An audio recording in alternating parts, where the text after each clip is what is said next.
René Pache, l'au-delà. Troisième partie, le monde des esprits. Chapitre 2, Satan. 1. Qui est Satan? L'Écriture donne à l'ennemi de Dieu et des hommes au moins 40 appellations différentes. En voici quelques-unes des plus frappantes qui nous apprendront beaucoup de choses sur ce personnage redoutable. 1. Satan, d'un mot hébreu qui signifie « être ennemi », celui qui résiste, l'adversaire. 2. Le tentateur. Matthieu 4, 3. 3. Le diable. Matthieu 4, 5. Le calomniateur. 4. L'ennemi. Matthieu 13, 25, 39. 5. Le malin. Matthieu 13, 38. 6. Le dragon. Apocalypse 12, 9. 7. Le serpent ancien.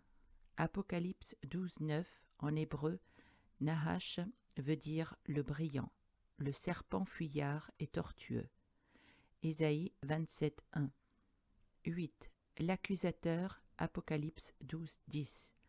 9. Le séducteur. Apocalypse 12, 9. 10. L'adversaire. 1 Pierre 5, 8. 11. Le menteur. Jean 8, 44. 12. Le père du mensonge. Jean 8, 44. 13. Le meurtrier. Jean 8, 44. 14. Le tyran. Ésaïe 14, 4. 15. L'astre brillant. Ésaïe 14, 12. 16. Le fils de l'aurore. Ésaïe 14, 12. 17. Le vainqueur des nations. Ésaïe 14, 12. 18. Le Léviathan, le monstre qui est dans la mer. Ésaïe 27, 1.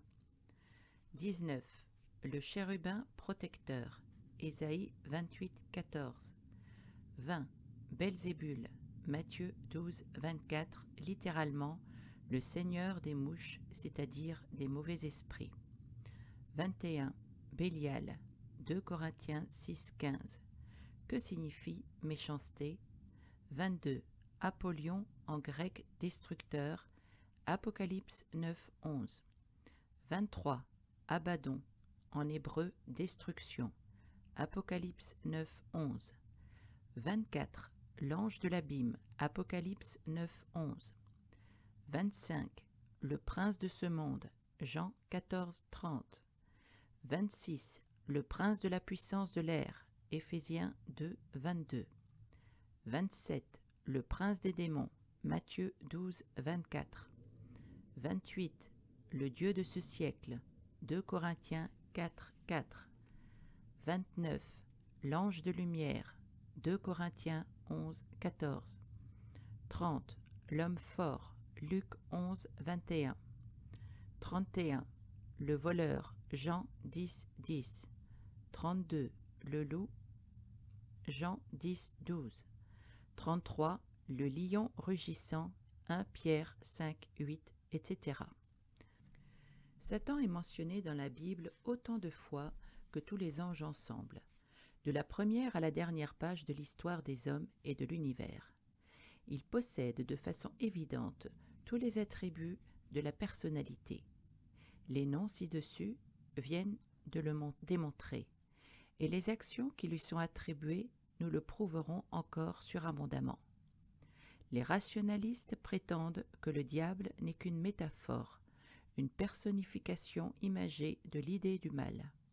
Mais comment cette métaphore pourrait-elle parler, agir, tant est le Christ, les anges et les hommes, lutter contre Dieu avec une ruse et une force inouïes, et finalement être tourmenté au siècle des siècles?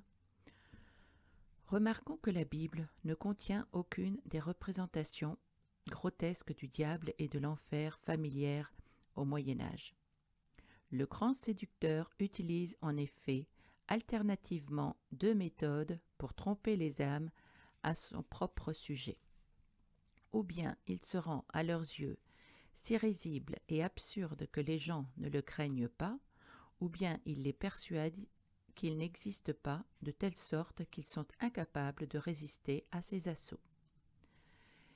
qui se moque du diable n'a qu'un pas à faire pour se moquer du Seigneur et de sa parole, car l'un et l'autre nous mettent constamment en garde contre lui. Selon Jude 8,10, l'archange Michel lui-même se garde de porter sur Satan un jugement injurieux.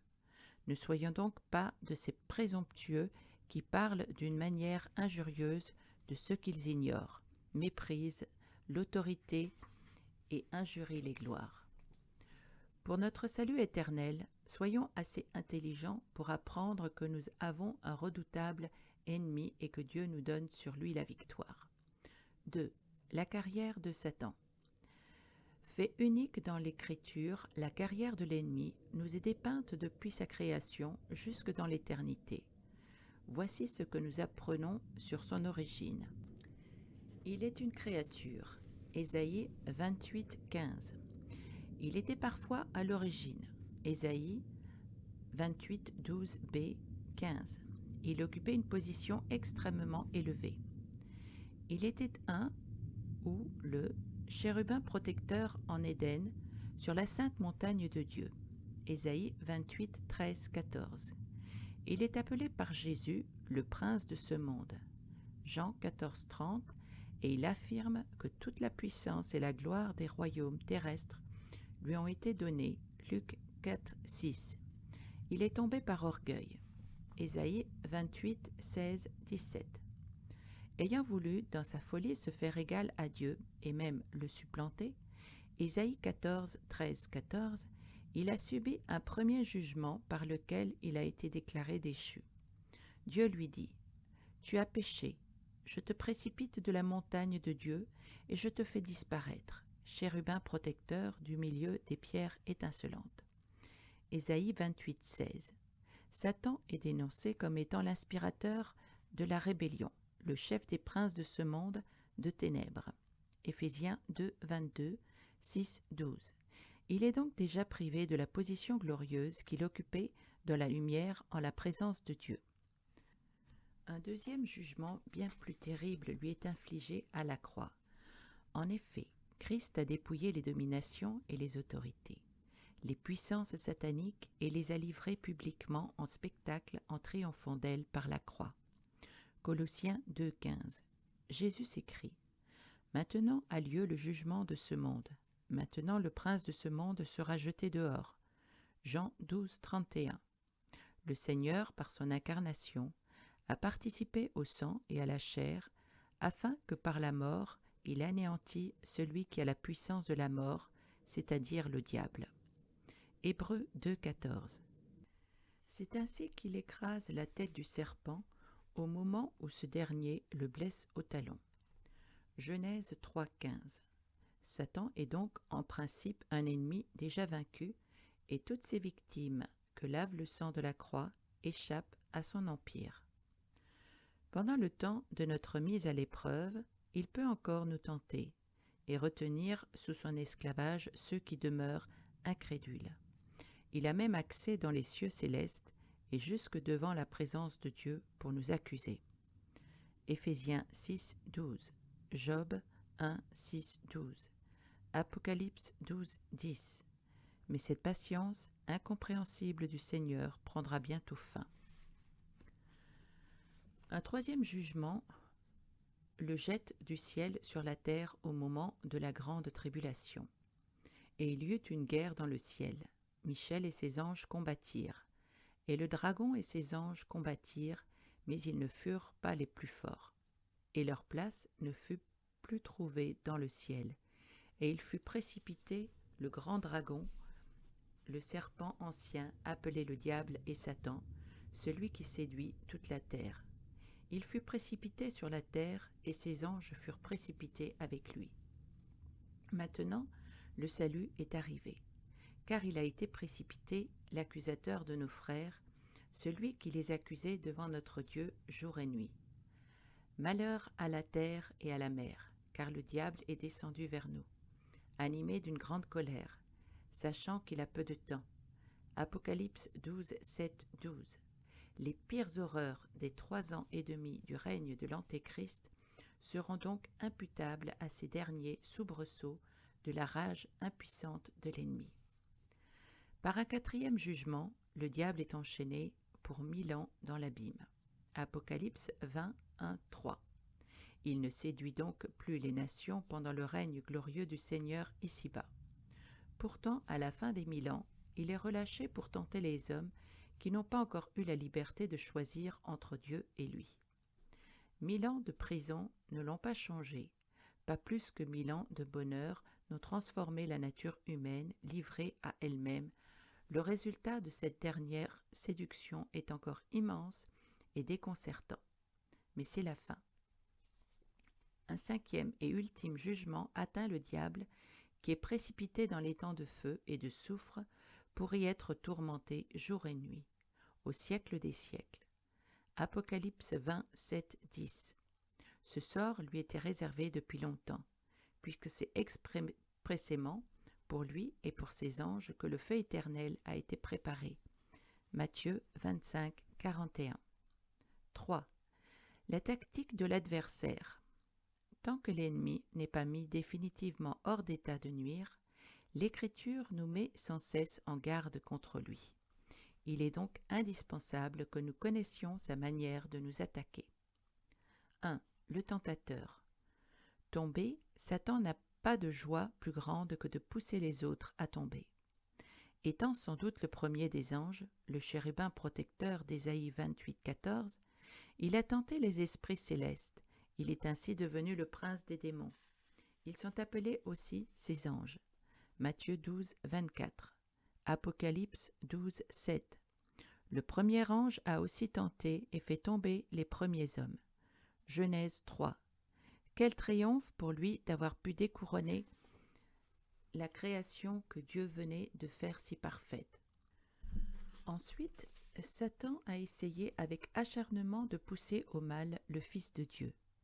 Après l'avoir tenté 3 fois dans le désert, il s'éloigna de lui jusqu'à un moment favorable. Luc 4, 1, 13. Si Jésus a été tenté comme nous en toutes choses, s'il l'a été dans les choses qu'il a souffertes, donc infiniment plus que nous, Hébreux 4, 15, 2, 18, nous pouvons bien penser que l'ennemi ne nous épargnera pas non plus.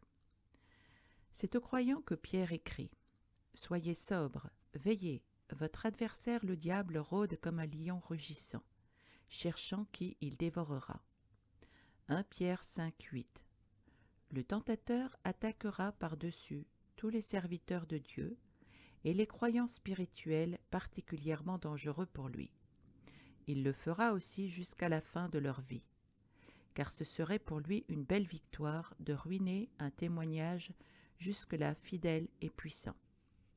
Quant aux incrédules, ils sont de toute manière les victimes de Satan, puisqu'ils sont appelés enfants du diable. 1 Jean 3, 8, 10. Il a aveuglé leur intelligence afin qu'ils ne voient pas briller la splendeur de l'évangile de la gloire de Christ. 2 Corinthiens 4, 4. C'est lui qui séduit les nations et mène le monde à sa ruine. Apocalypse 20, 3. Aucune créature n'est à l'abri de ses assauts, mais nous ne pouvons pas dire que nous n'en sommes pas avertis. 2. Le malin. A. Délivre-nous du malin. Matthieu 6, 13. Bien que la puissance de Satan soit immense, elle est brisée pour qui se confie en Christ. Ce que nous avons à redouter, c'est donc bien plus sa ruse, par laquelle il cherche à nous surprendre et à nous séparer du Seigneur. Revêtez-vous de toutes les armes de Dieu, afin de pouvoir tenir ferme contre les ruses du diable. Éphésiens 6, 11. Cela est particulièrement apparent dans les tentations les plus connues. Ève est tentée lorsqu'elle est seule. Le serpent éveille ses appétits corporels, son sens du goût et de la beauté, son désir de connaissance. Il commence par une question, en apparence innocente, sur Dieu et sa parole. Puis, voyant que la femme est intéressée par cette conversation dangereuse, il ajoute au doute la négation, la calomnie, enfin l'appel non déguisé à l'orgueil et à la révolte. Genèse 3, 1, 5. Job est tenté de douter de l'amour de Dieu par l'ennemi qui a juré de le faire blasphémer ouvertement. Ce dernier lui fait perdre ses enfants, ses biens, ses serviteurs, sa santé, Il détruit son foyer, lui enlève sa prospérité et sa paix. Il se sert ensuite de la femme même de Job pour l'amener, dans son désespoir, à maudire Dieu et à renoncer à la vie. Job 1, 2. Dans de pareilles circonstances, combien n'ont pas su discerner d'où venait l'attaque et la repoussent avec foi? Jésus-Christ subit des tentations qui paraissent d'abord toutes naturelles. Satisfaire les besoins de son corps après un jeûne très prolongé. Affirmer sa divinité par un miracle éclatant pour s'assurer d'emblée le succès. Parvenir au règne désiré en évitant la croix. Luc 4, 1, 7. Lorsque Jésus parle précisément de ses souffrances, Pierre, poussé par Satan, s'écrie « À Dieu ne plaise, cela ne t'arrivera pas. » En effet, comment un Dieu d'amour livrerait-il à la torture son Fils unique? Or, la tentation, c'est précisément de suivre les pensées, non pas de Dieu, mais de l'homme, et finalement de l'ennemi. B. Les instruments humains de l'adversaire. Une des ruses les plus terribles de Satan, c'est d'employer pour nous tenter les personnes que nous soupçonnerions le moins d'être ses instruments. C'est un stratagème de guerre élémentaire que de camoufler le mieux possible les traîtres et la cinquième colonne. Ève, mise à côté d'Adam pour l'aider, devient dans les mains du tentateur l'instrument de sa chute. Genèse 2, 18, 3, 6. La femme de Job, qui devrait l'encourager dans son épreuve, le pousse à se perdre définitivement. Job 2, 9, 10. Les prophètes, parlant par un esprit de mensonge, réussirent à séduire le roi Akab. 1 Roi 22, 22. Les parents de Jésus viennent pour se saisir de lui et arrêter son ministère en disant « Il est hors de sens, c'est-à-dire il est fou ». Marc 3, 21. La multitude rassasiée par la multiplication des pains veut enlever Jésus pour le faire roi. Ces gens agissaient sans doute de connivence avec les disciples, puisque le Seigneur se hâte de faire monter ceux-ci dans la barque pendant qu'il disperse la foule. Jean 6, 15 et Matthieu 14, 22. Beaucoup de chefs chrétiens ont succombé à la tentation que Jésus surmonte ici, le succès sans la croix. Pierre, qui vient de proclamer magnifiquement sa foi au Christ, lui suggère d'éviter précisément cette mort sanglante. Seul moyen possible de notre salut. Il s'entend répondre « Arrière de moi, Satan » Matthieu 16, 15, 23. Les Grecs, qui avec insistance demandent à voir Jésus, ne reçoivent pas d'autre réponse que celle-ci. Si le grain de blé qui est tombé en terre ne meurt, il reste seul. Mon âme est troublée, et que dirai-je? Père, délivre-moi de cette heure. Mais c'est pour cela que je suis venu jusqu'à cette heure. Maintenant le prince de ce monde sera jeté dehors. Et moi, quand j'aurai été élevé de la terre, j'attirerai tous les hommes à moi. En parlant ainsi, il indiquait de quelle mort il devait mourir. Jean 12, 20, 33. Christ était venu pour le salut des multitudes de païens comme des Juifs, et les Grecs, en se montrant si désireux de le recevoir avant la croix, renouvelaient pour lui la tentation de régner sans elle sur les nations. C'est pourquoi son âme était si troublée et désireuse d'affirmer avec force et la nécessité de sa mort et sa victoire imminente sur le prince de ce monde. 3. Le menteur. Il ne se tient pas dans la vérité, parce qu'il n'y a pas de vérité en lui. Lorsqu'il profère le mensonge, il parle de son propre fond, car il est menteur et le père du mensonge. Jean 8, 44.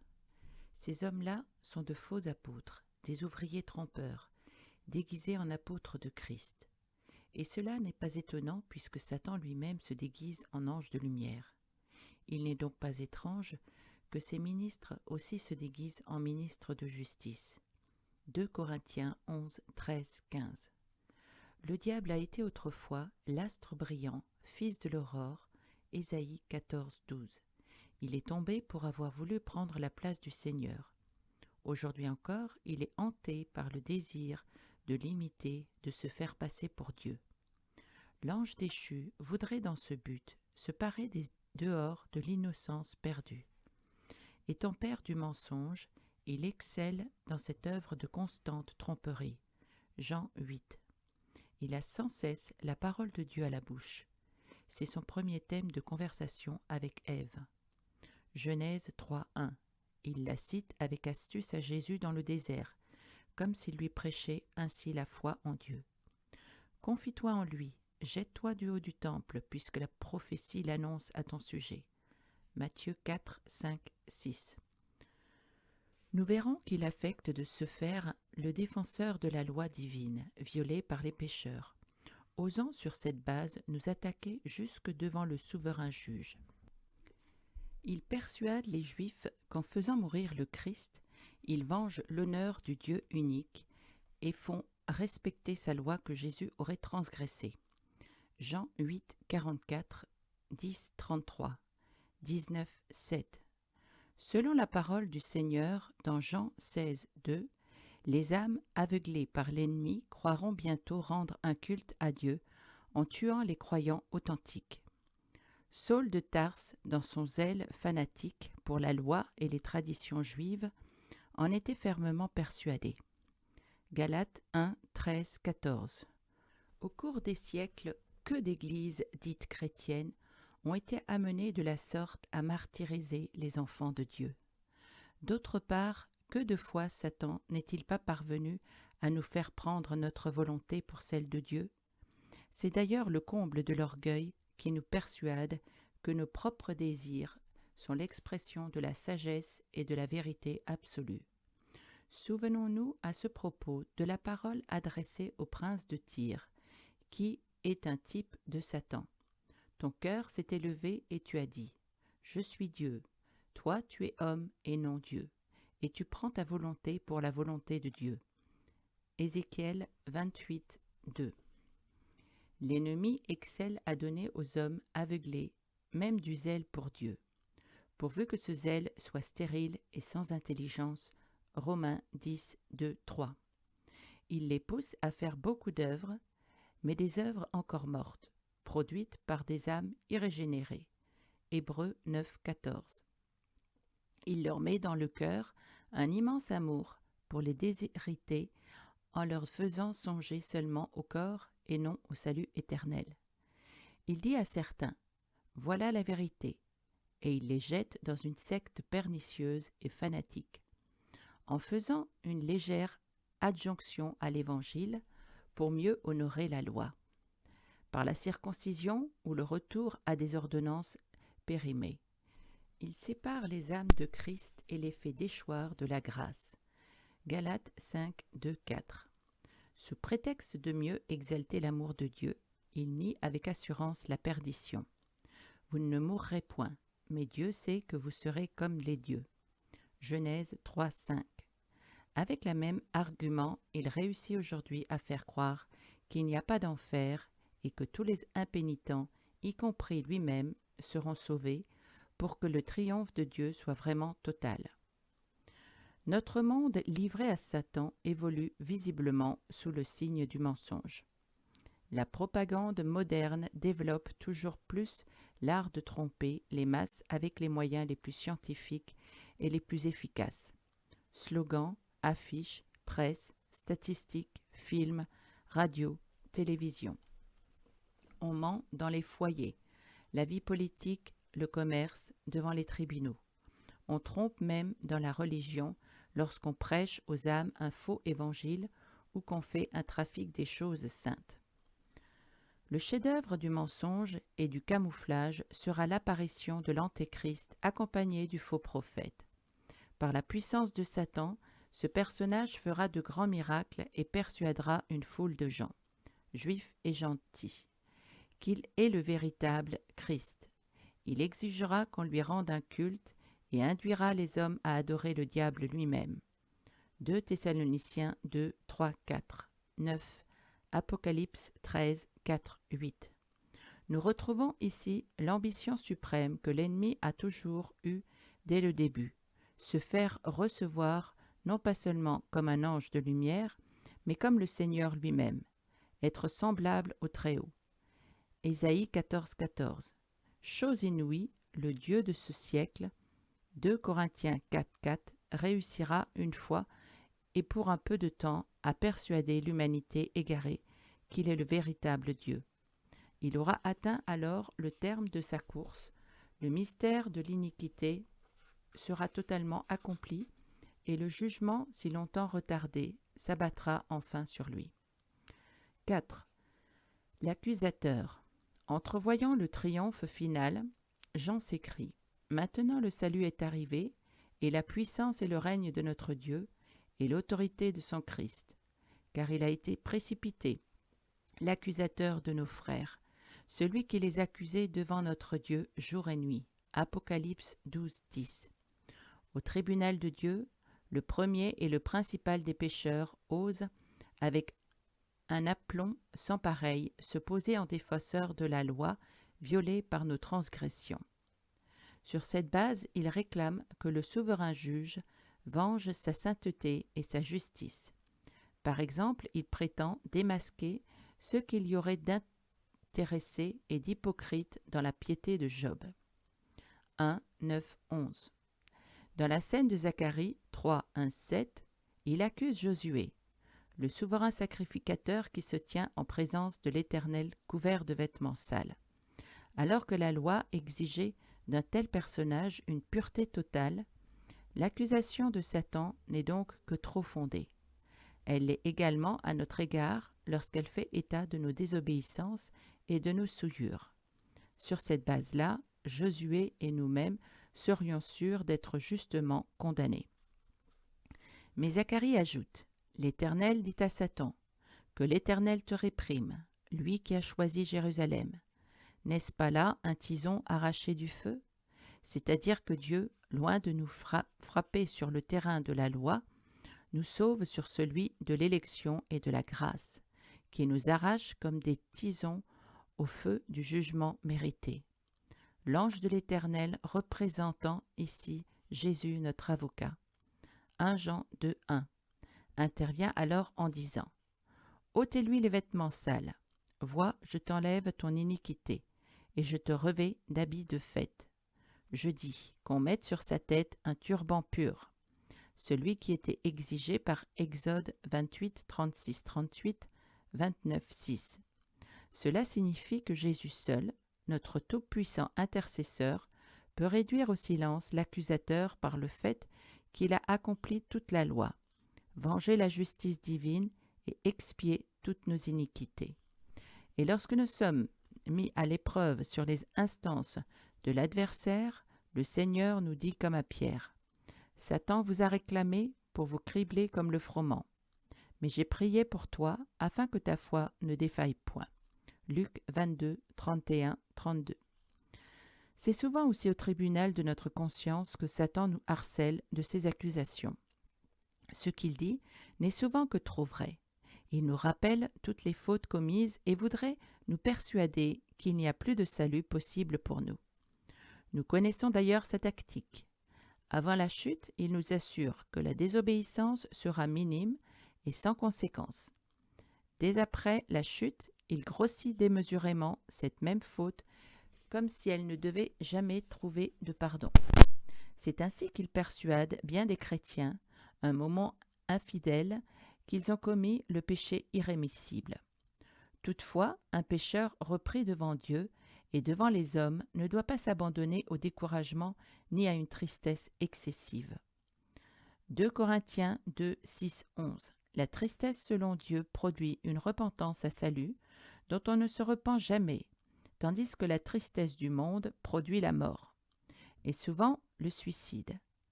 2 Corinthiens 7, 9, 10. Si le coupable regrette sa faute et soupire après le pardon et la grâce de Dieu, qu'il vienne à lui sans crainte. Il n'a pas commis le péché irrémissible qui consiste dans le refus obstiné du pardon. Voir notre livre sur la personne et l'œuvre du Saint-Esprit, page 53.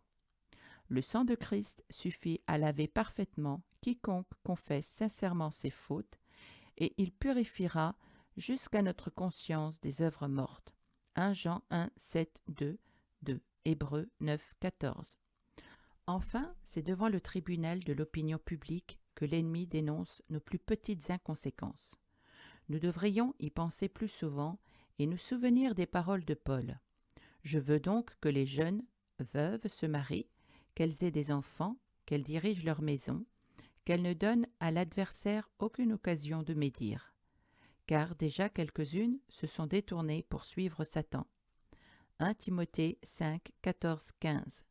L'apôtre donne encore des conseils de sainteté pratique aux vieillards, aux femmes, aux jeunes, à Tite lui-même, afin que la parole de Dieu ne soit pas blasphémée, afin que l'adversaire soit confus, n'ayant aucun mal à dire de nous. Tite 2, 5, 8. David, par son crime, avait fait blasphémer les ennemis de l'Éternel. 2 Samuel 12, 14, et les Juifs infidèles déshonoraient le nom de Dieu parmi les païens. Romains 2, 24. Et qui est le plus empressé à crier sur les toits les scandales des chrétiens en y ajoutant force calomnie, sinon notre plus grand ennemi? Veillons donc à ne pas lui en donner l'occasion.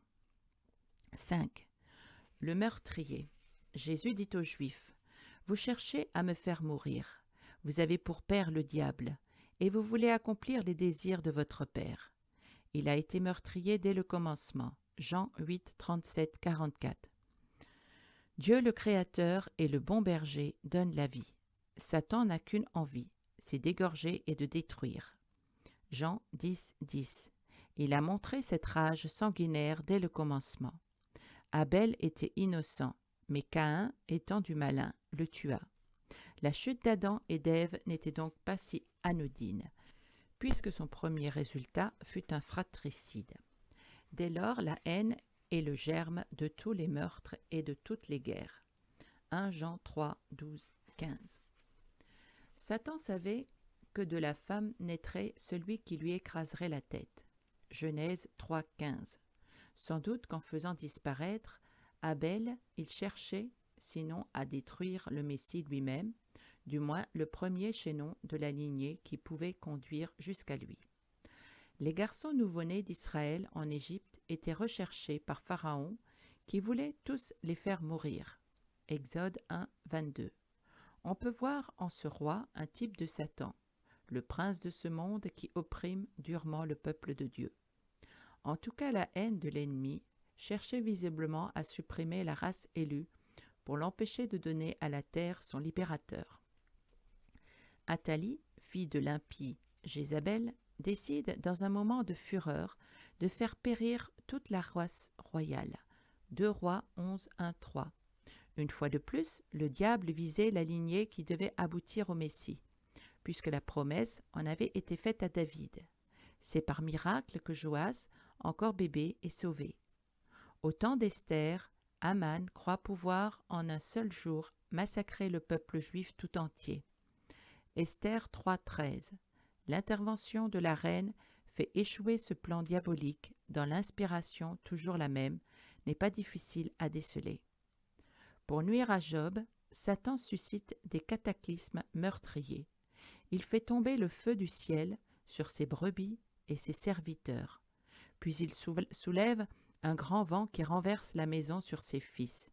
Job 1, 12, 16, 19. À peine Jésus est-il né, qu'Hérode, pensant l'atteindre, fait tuer tous les petits-enfants de Bethléem. Matthieu 2, 16. Dès que le Seigneur commence son ministère à Nazareth, ses compatriotes cherchent à le précipiter du haut des rochers. Luc 4, 29. Et Jean nous raconte combien de fois les Juifs manifestent leur désir de le tuer, parce qu'ils ne peuvent l'entendre affirmer sa divinité. 5, 18, 8, 59, 10, 31. La résurrection de Lazare les met hors d'eux-mêmes et provoque leur détermination d'en finir avec le Christ et avec Lazare lui-même. Jean 11, 53, 12, 10. Enfin, le diable atteint son but lorsque les Romains s'unissent aux ennemis de Jésus pour le crucifier. Jean 19, 15, 16. Le Seigneur avait donc bien raison de dire que l'ennemi est un meurtrier dès le commencement. Satan s'est aussi montré tel dans l'histoire et le sera jusqu'à la fin. La fausse religion qu'il inspire est toujours persécutrice et sanguinaire. En faisant mourir les croyants, ses adeptes croient rendre un culte à Dieu. Jean 16, 2. Nous en avons des exemples dans les martyrs d'Étienne et de Jacques. Actes 7, 58, 12, 1, 3. Puis dans les victimes innombrables de l'Inquisition, des auteurs d'affaires, actes de foi, des persécutions anciennes et modernes. Tous les suicides et toutes les guerres sont dus au même instigateur et l'on tremble en pensant au carnage atomique dont sera capable l'humanité des derniers temps, entièrement livrée à Satan et à son faux Christ. Le prince de ce monde, tentateur, malin, menteur et meurtrier, peut se vanter en vérité d'avoir transformé à sa sinistre image la terre qui tout entière gémit sous sa puissance. 1 Jean 5, 19. Pour nous, nous en avons appris assez pour ne pas lui laisser l'avantage sur nous, car nous n'ignorons pas ses desseins. 2 Corinthiens 2, 11. 4. Livré à Satan. Que signifie la troublante expression que Paul emploie à 2 reprises?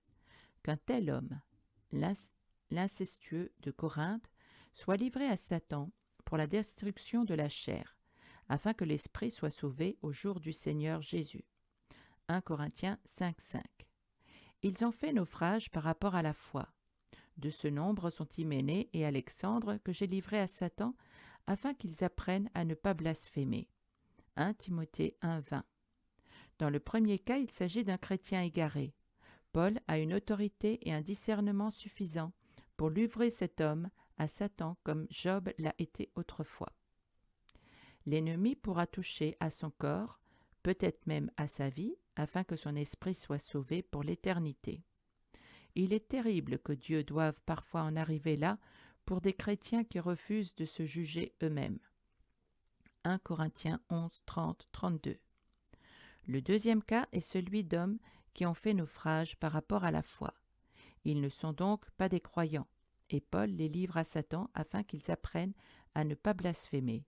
Ils font penser à Élimas le magicien, que Paul traite de fils du diable et qu'il rend aveugle pour l'empêcher de s'opposer à l'Évangile. Acte 13, 8, 11. Satan peut donc être, bien malgré lui, un moyen de jugement qui ramène un croyant sur la voie droite ou fasse cesser les blasphèmes d'un impie. C'est ainsi que la rage même de l'ennemi peut glorifier Dieu. Mais c'est une chose terrible que de tomber entre les mains d'un tel bourreau. Ayons en tout cas pitié de ces victimes et cherchons à les redresser avec douceur, dans l'espérance que Dieu leur donnera la repentance pour arriver à la connaissance de la vérité et que revenus à leur bon sens, ils se dégageront des pièges du diable qui s'est emparé d'eux pour les soumettre à sa volonté. 2 Timothée 2, 25, 26. Constamment, l'adversaire rôde autour de nous pour nous tenter. Tout ce qu'il demande, c'est que nous lui donnions accès. Éphésiens 4, 27. Il suffit pour cela d'une pensée coupable dans laquelle nous nous complaisons, un mauvais sentiment qui n'est pas jugé et abandonné, d'un acte ou d'une habitude qui devienne un interdit dans notre vie. Le péché par excellence auquel Satan nous pousse est celui qu'il a fait tomber lui-même, l'orgueil et l'esprit d'indépendance à l'égard du Seigneur. Paul écrit ceci au sujet du choix d'un serviteur de Dieu. Il ne faut pas qu'il soit un nouveau converti, de peur qu'enflé d'orgueil, il ne tombe sous le jugement du diable, c'est-à-dire celui qui atteindra l'ennemi lui-même et son orgueil. Il faut aussi qu'il reçoive un bon témoignage de ceux du dehors, afin de ne pas tomber dans l'opprobre et dans les pièges du diable. 1 Timothée 3, 6, 7. Nous voici donc durement avertis. Il nous reste à apprendre comment nous pouvons échapper au filet d'un si dangereux adversaire. 5. Délivré de Satan. Nous avons vu que depuis la croix, le diable est un ennemi vaincu.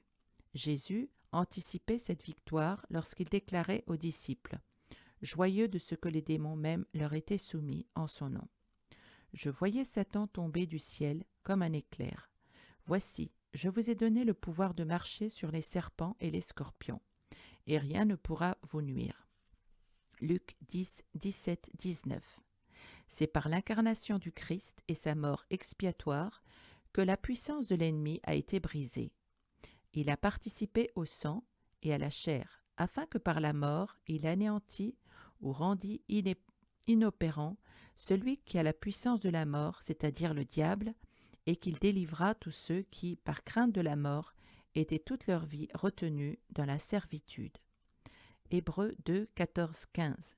Il a dépouillé les dominations et les autorités diaboliques, et les a livrées publiquement en spectacle en triomphant d'elles par la croix. Colossiens 2, 15.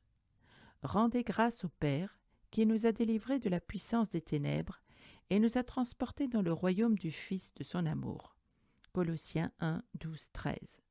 Le chemin de la délivrance quotidienne est celui de l'obéissance et de la foi. Soumettez-vous donc à Dieu et résistez au diable et il fuira loin de vous. Jacques 4, 7. Soyez sobres, veillez. Votre adversaire le diable rôde comme un lion rugissant, cherchant qui il dévorera. Résistez-lui avec une foi ferme, sachant que les mêmes souffrances sont imposées à vos frères dans le monde. 1 Pierre 5, 8, 9. Puisque Lucifer est lui-même tombé en dressant orgueilleusement sa volonté contre celle de Dieu, le moyen d'échapper à tous ces pièges est de se placer résolument sur le terrain de l'entière soumission au Seigneur. Imitons Jésus qui a triomphé de la pire tentation en répétant « Non pas ce que je veux, mais ce que tu veux ». Matthieu 26, 39. D'autre part, pensons sans cesse à la puissance et à la présence de l'Esprit Saint, capable de toutes les offensives victorieuses. Quand l'ennemi viendra comme un fleuve, l'Esprit de l'Éternel le mettra en fuite. Ésaïe 59, 19. Vous, petits enfants, vous êtes de Dieu, et vous les avez vaincus parce que celui qui est en vous est plus grand que celui qui est dans le monde. Le diable pêche dès le commencement. Le Fils de Dieu apparut afin de détruire les œuvres du diable. 1 Jean 4, 4, 3, 8. N'oublions jamais non plus que Satan est une créature. Si puissant qu'il soit, il n'est ni omniprésent, ni omnipotent, ni omniscient. Dieu demeure son maître et lui fixe les limites qu'il ne peut affranchir. 2 fois, il lui précise jusqu'à quel point il pourra attaquer Job. 1, 12, 2, 6. Satan ne peut rien faire contre Jésus lui-même tant que son heure n'est pas encore venue. De même, aucun cheveu de nos têtes ne peut tomber sans la permission de Dieu. Nous pouvons avoir avec Paul l'assurance que ni les anges, ni les dominations, ni les puissances infernales, ni aucune autre créature, donc Satan non plus, ne pourront nous séparer de l'amour de Dieu manifesté en Jésus-Christ notre Seigneur. Romains 8, 38, 39. C'est pour cela que nous devons hardiment repousser l'ennemi au moyen des armes mises à notre disposition. Ils l'ont vaincu à cause du sang de l'agneau et à cause de la parole de leur témoignage. Apocalypse 12, 11. Revêtez-vous de toutes les armes de Dieu, afin de pouvoir tenir ferme contre les ruses du diable. Tenez donc ferme, ayez à vos reins la vérité pour ceinture, revêtez la cuirasse de la justice, mettez pour chaussure à vos pieds le zèle que donne l'évangile de paix. Prenez par-dessus tout cela le bouclier de la foi, avec lequel vous pourrez éteindre tous les traits enflammés du malin. Prenez aussi le casque du salut et l'épée de l'esprit qui est la parole de Dieu. Veillez à cela avec une entière persévérance et priez pour tous les saints. Priez pour moi. Éphésiens 6, 11, 19. Sachons, comme notre Seigneur, couper court aux insinuations de l'adversaire en lui répondant. Il est écrit, il est aussi écrit. Matthieu 4, 4, 7, 10. Prenons sans cesse modèle sur Jésus-Christ, qui jeûne et prie pendant les heures et les jours de tentation particulières. Par exemple, Matthieu 4, 1, 2, et qui dit aux disciples étonnés de n'avoir pu chasser un démon. C'est à cause de votre incrédulité. Cette sorte de démon ne sort que par la prière et par le jeûne. Matthieu 17, 19, 21. Une telle recherche de la volonté de Dieu nous aidera à pouvoir dire toujours plus comme Jésus, « Le prince du monde vient, il n'a rien en moi ». Jean 14, 30. Si nous demeurons en même temps toujours cachés en Jésus-Christ, l'ennemi n'aura plus de prise sur nous. Celui qui est né de Dieu se garde lui-même, et le malin ne le touche pas. Je vous écris, jeunes gens, parce que vous avez vaincu le malin. Je vous ai écrit, jeunes gens, parce que vous êtes forts et que la parole de Dieu demeure en vous, et que vous avez vaincu le malin. 1 Jean 5, 18, 2, 13, 14. Quant au triomphe final, sachons nous en emparer par la foi, puisqu'il est assuré et proche. Le Dieu de paix écrasera bientôt Satan sous vos pieds. Romains 16, 20.